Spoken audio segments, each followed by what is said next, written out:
Dans la première lecture, quand Malachie écrit ces lignes, nous sommes vers 450 avant Jésus-Christ. Les croyants juifs de ce temps-là ne savent pas trop quoi penser de Dieu. Ils sont découragés parce que tout le monde a l'air de perdre la foi, même les prêtres de Jérusalem qui en sont venus à célébrer le culte un peu n'importe comment. Et tout le monde, ou presque, se pose des questions du genre « Qu'est-ce que Dieu est en train de faire? Est-ce qu'il est en train de nous oublier? À quoi sert d'être soi-disant le peuple élu? À quoi sert de respecter les commandements? Autour de nous, la corruption, les injustices.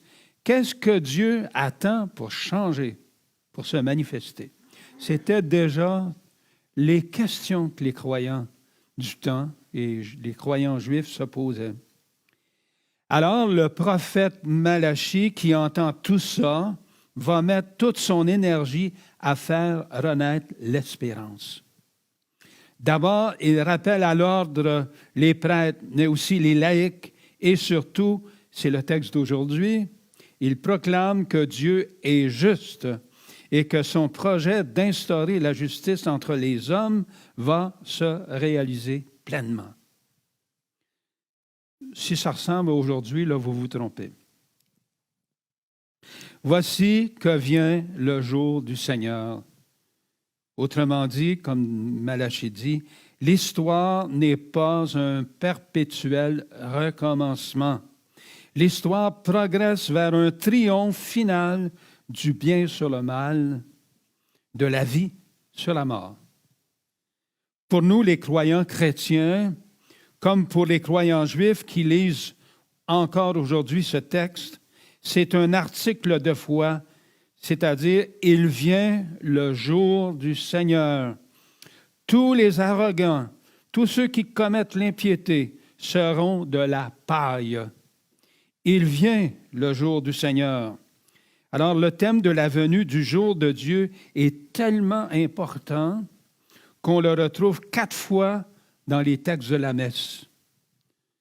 Dans le credo d'abord, on va le refaire, on va faire notre profession. Nous disons chaque dimanche, « Il viendra juger les vivants et les morts. » Il viendra, c'est au futur, puis on ne sait pas quand.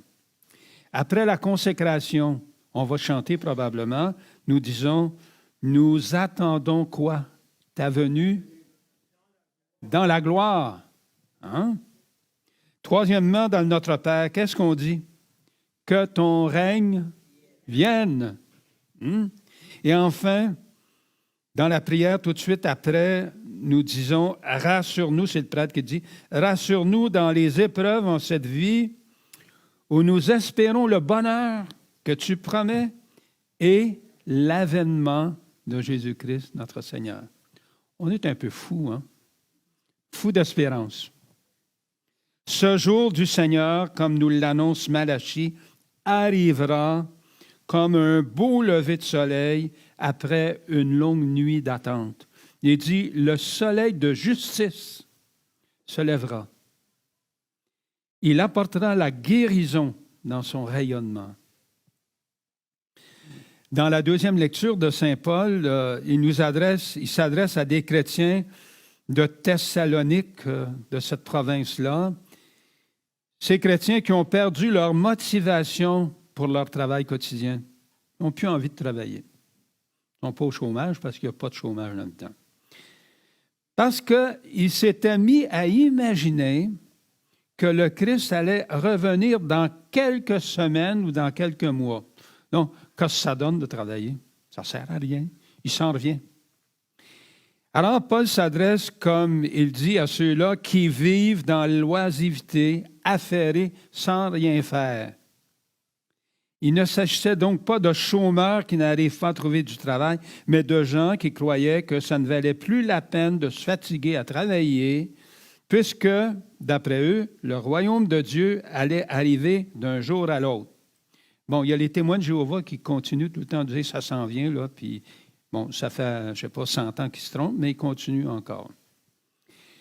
Paul est en désaccord avec ceux qui entretiennent la démotivation à travailler en leur rappelant que lui se fait un point d'honneur à ne pas dépendre des autres. Alors il dit, nous avons voulu être pour vous un modèle à imiter.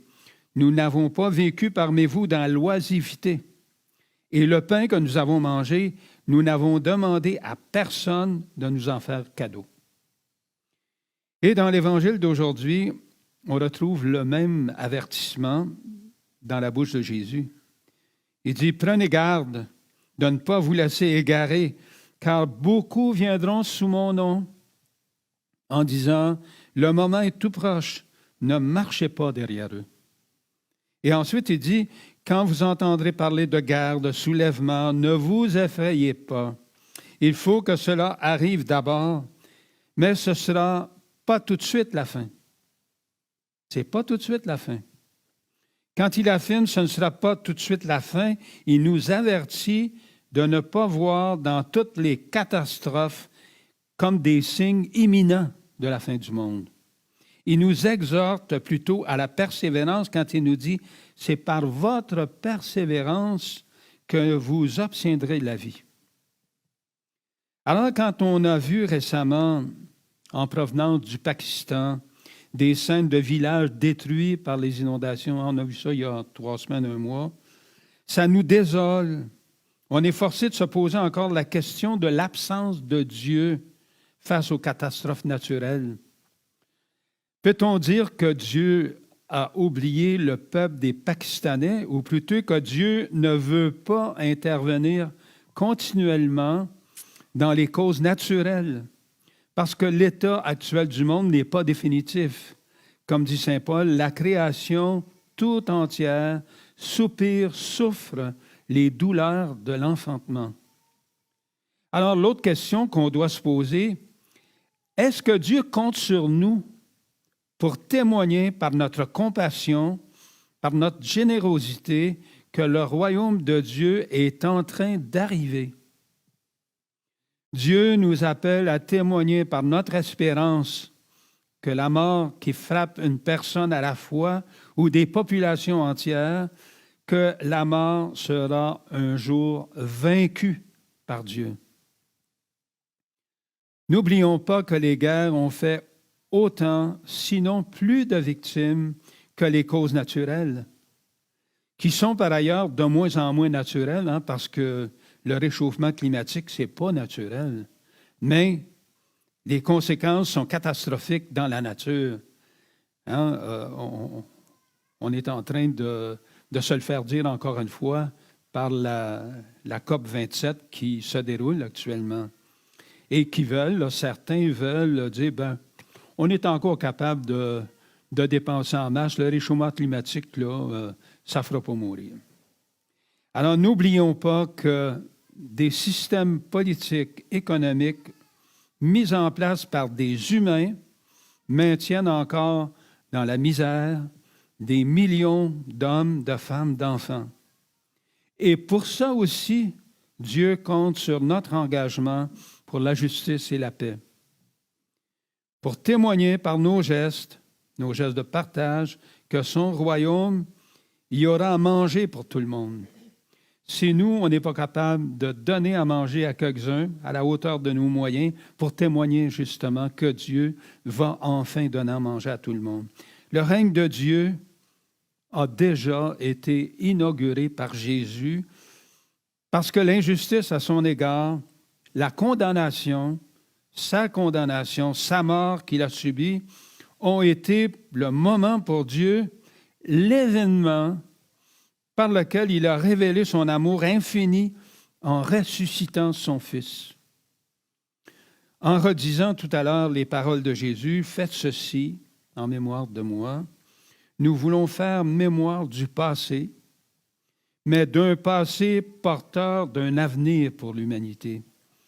Notre Père, donne-nous aujourd'hui le pain de la persévérance qui va nous nourrir jusqu'à ton grand jour, celui de ton retour où toute l'humanité va être réconciliée. Amen.